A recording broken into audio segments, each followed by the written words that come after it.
जय श्री राम।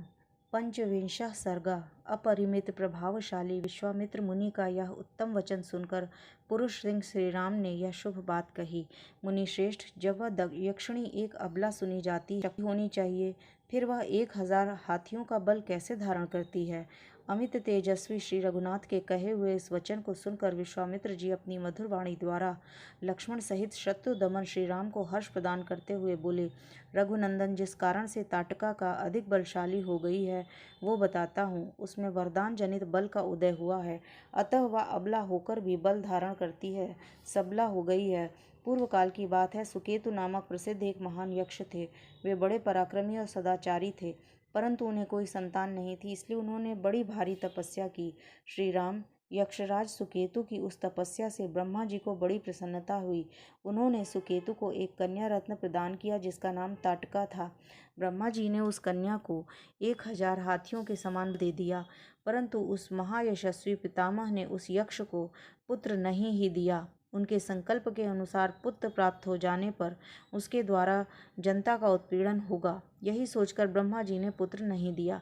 धीरे धीरे वह यक्ष बालिका बढ़ने लगी और बढ़कर यूप यौवन से सुशोभित होने लगी। उस अवस्था में सुकेतु ने अपनी उस यशस्विनी कन्या को जम्भपुत्र सुंद के हाथ में उसकी पत्नी के रूप में दे दिया। कुछ काल के बाद उस यक्षी ताटका ने मारीच नाम के प्रसिद्ध एक दुर्जय पुत्र को जन्म दिया, जो अगस्त्य मुनि के श्राप से राक्षस हो गया। श्री राम अगस्त्य ने ही शाप देकर ताटका पति सुंदर को भी मार डाला। उनके मारे जाने पर ताटका पुत्र सहित जाकर मुनिवर अगस्त्य को भी मौत के घाट उतार देने की इच्छा करने लगी। वह कुपित होकर मुनि को खा जाने के लिए गर्जना करती हुई दौड़ी। उसे आती देखकर भगवान अगस्त्य मुनि ने मारीच से कहा, तू देव योनि रूप का परित्याग करके राक्षस भाव को प्राप्त हो जा। फिर अत्यंत अमर्ष में भरे हुए ऋषि ने ताटका को भी श्राप दे दिया, तू विकराल मुख वाली नरभक्षणी राक्षसी हो जा।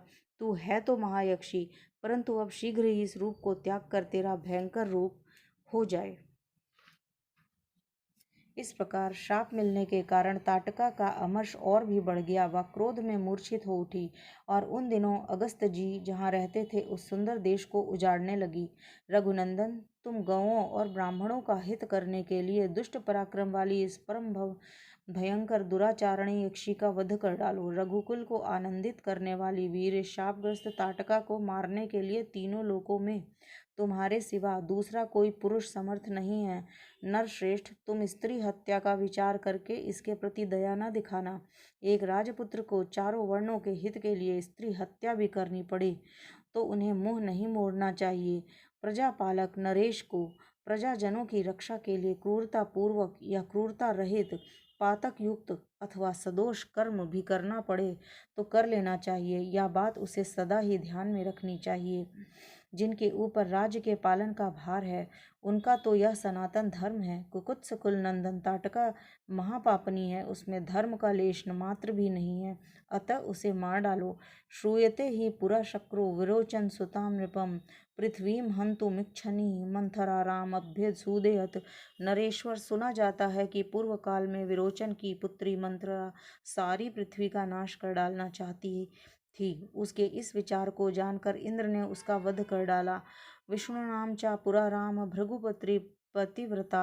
श्री राम प्राचीन काल में शुक्राचार्य की माता तथा भृगु की पतिव्रता पत्नी त्रिभुवन को इंद्र से शून्य कर देना चाहती थी। यह जानकर भगवान विष्णु ने उसे मार डाला।